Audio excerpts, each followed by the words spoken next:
Shalom Jordan. She is the author of Breaking Free from Demonic Forces, and she's got a very interesting story to tell you. She was actually literally possessed by demons, but she found redemption in Jesus Christ, and she's here to share her story today with you. So welcome to the show, Julia. How are you today? Hi, thanks for having me. Oh, I'm good. it's great to have you. You wrote this book called Breaking Free from Demonic Forces. Now, I know, like, from my experience with a lot of women that I rescue from prostitution, they definitely are demonically possessed because of the transferring of spirits. When the two become one, you become one with the John, there's a transfer of spirits, and a lot of these girls become possessed. How did that come to play in your situation? Well, I didn't really put the two and two together that I was possessed because it had been about 15 years before with my brother. Okay. And so we were playing with the Ouija board and he ended up getting possessed, and I was having visions and I was seeing the very same things that he was seeing, and we were experiencing the same stuff together, but he was manifesting and I wasn't. And so I think what happened is they just lay dormant in me. They hid in me. And the more I danced, the more rebellious that I became. I gave them a right spiritually to be there.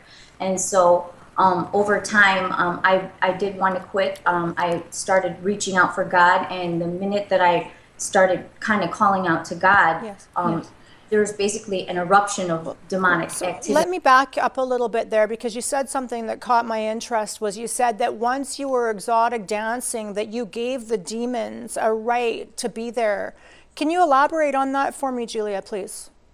Well, you know, I was praying and I asked the Lord, why do I have so many demons? They were just coming out of me all night long, 5, 6, 7 a night. And I really felt like the Lord was telling me, well, you danced for all those men. And I said, well, I never let them touch me. You know, I never slept with any of them.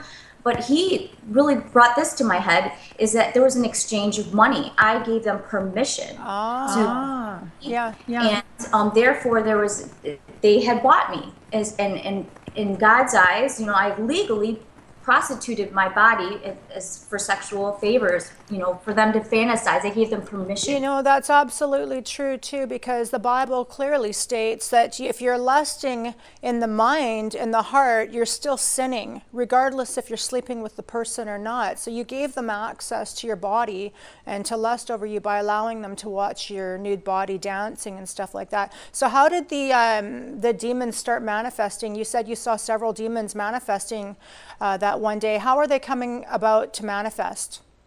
Well, when I called, I reached out and I was reading the Bible. Yes. And I came across Matthew something where it says, if your eye offends you, pluck it out. It's better to go into hell or heaven with one eye than, you know, to hell with two eyes. Amen. That's right. That's right. And so when I read that, I felt like the Lord was really telling me, you know, where you're going is not a good place. And I felt like if I were to die at that moment, I knew where I was headed. Right. And I felt like I had to make a choice. And I called my mom and I said, Mom, I know you're going to be happy to hear this. It's 3 o'clock in the morning, but I know you're going to be happy to hear I'm reading the Bible. And as soon as I said that to her, something just came out of me, like a male voice came out of me and just said, "Roar, I hate you, and just swearing, and it was just beyond me.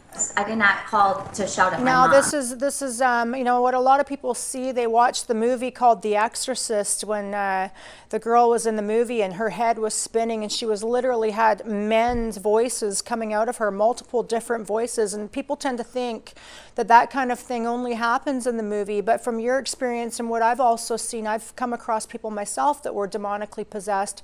It is true. Other voices do come out. I had a male voice. I had a little girl's voice come out. My head didn't spin, but I did turn colors. I was jaundiced for like a month afterwards, and my skin changed and turned green. And